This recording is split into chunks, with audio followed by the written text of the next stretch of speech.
अस्सलाम वालेकुम। आज प्रोबेबिलिटी का जो है डेफिनेशन रह गई है वो मैं आपको बताऊंगी। सैम्पल पॉइंट क्या होता है। The elements of sample space are called sample point, यानी आपके पास जो एलिमेंट सैम्पल स्पेस में होते हैं उसको आप सैम्पल पॉइंट कह सकते हो।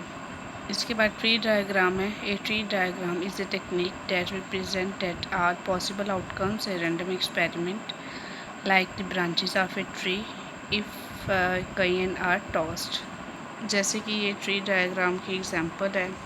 हेड और टेल के साथ जो है 2 दफ़ा उसने टॉस किए, हेड टेल जो है आपके पास सैम्पल स्पेस में हेड हेड आएगा, हेड टेल हेड आएगा और टेल टेल आएगा।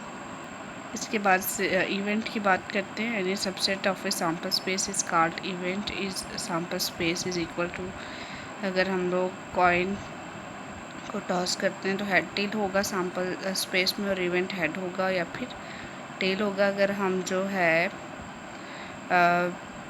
डाइस को थ्रो करते हैं तो आपके पास जो है 6 आउटकम्स होंगे टोटल सैम्पल स्पेस में, और वहाँ से अगर इवन नंबर या फिर ऑड नंबर अपने लेने हैं तो वो आपके पास इवेंट्स होंगे। सिंपल इवेंट क्या होता है? N event consist of one simple point, यानी जिसमें सैम्पल पॉइंट एक हो उसको आप क्या बोलते हो? सिंपल इवेंट बोलते हो।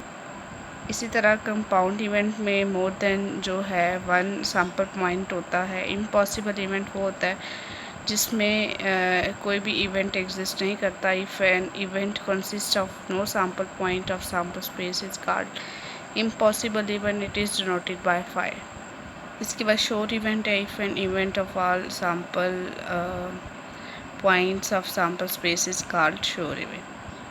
अच्छा जी, इक्वली लाइकली इवेंट वो होता है two events are said to be equally likely, अगर उसकी प्रोबेबिलिटी क्या होती है? सेम होती है। If they have some chance of occurrence, ठीक है, सेम चांस ऑफ अकरेंस। यानी अगर मैंने कॉइन को टॉस किया तो हेड के आने की प्रोबेबिलिटी भी 1/2 है और टेल के आने की प्रोबेबिलिटी भी 1/2 है। इसके बाद एग्जॉस्टिव इवेंट है।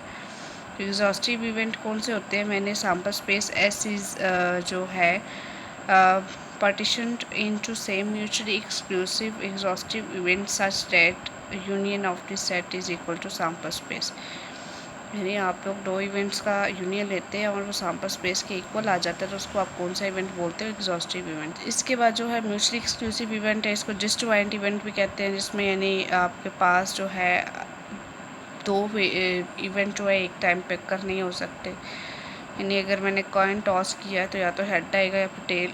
ऐसा नहीं हो सकता कि हेड भी आ जाए और टेल भी आ जाए, तो उसको म्यूचुअली एक्सक्लूसिव इवेंट कहते हैं। Two event A B are said to be mutually exclusive if they can not occur together, A intersection is equal to 5। इसके बाद नॉट म्यूचुअली एक्सक्लूसिव की बात करते हैं। Two event are said to be not mutually exclusive event if they have at least one point common होगा, जिसमें उसको आप क्या बोलोगे? Not mutually exclusive.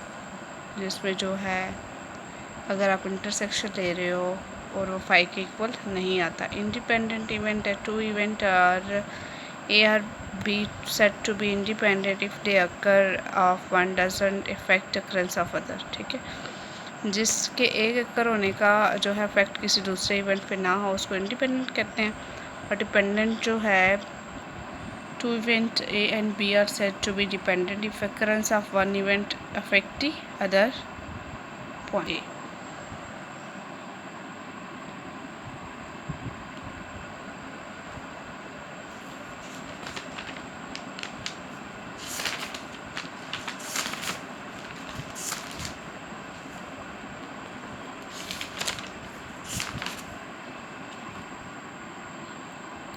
Mathematical definition है इसमें प्रोबेबिलिटी की। The probability of an event will occur is the ratio of the numbers of sample points in A to total number of sample points.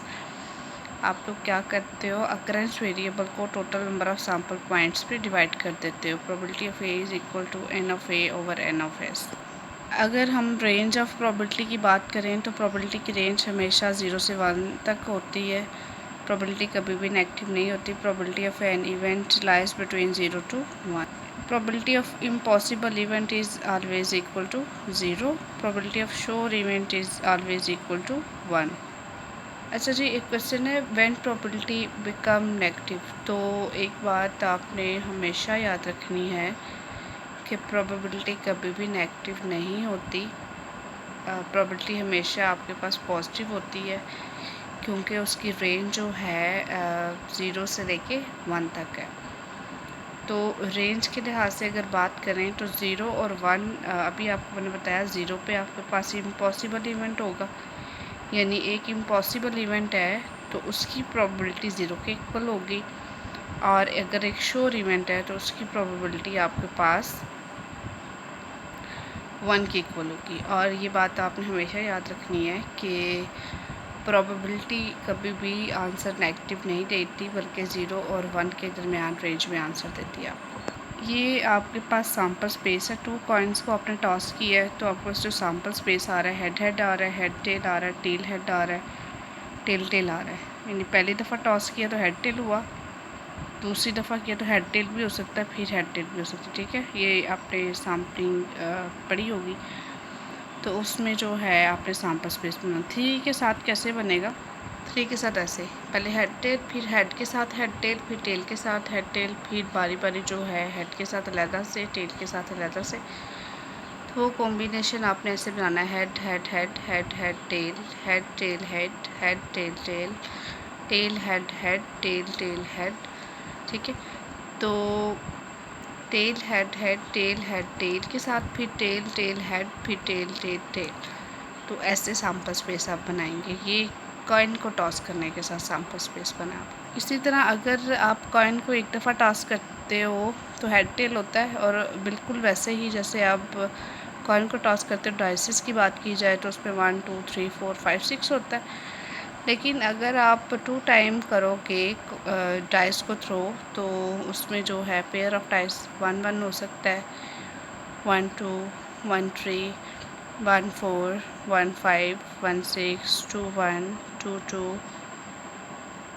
2 3 2 4 2 5 2 6 3 1 3 2 3 3 3 4 3 5 3 6 4 1 4 2 4 3 4 4 4 5 4 6 5 1 5 2 5 3 5 4 5 5 5 6 6 1, फिर 6 2, फिर 6 3 होगा, और फिर 6 4 होगा, और फिर 6 5 होगा, और फिर 6 6। अच्छा, इसके टोटल जो सैम्पल स्पेस होंगे आपके पास वो 36 होंगे। ठीक है, तो कॉइन में जो होते हैं वो 2 टाइम 4 होते हैं, और इसमें 36 होते हैं। ओके जी, थैंक यू सो मच।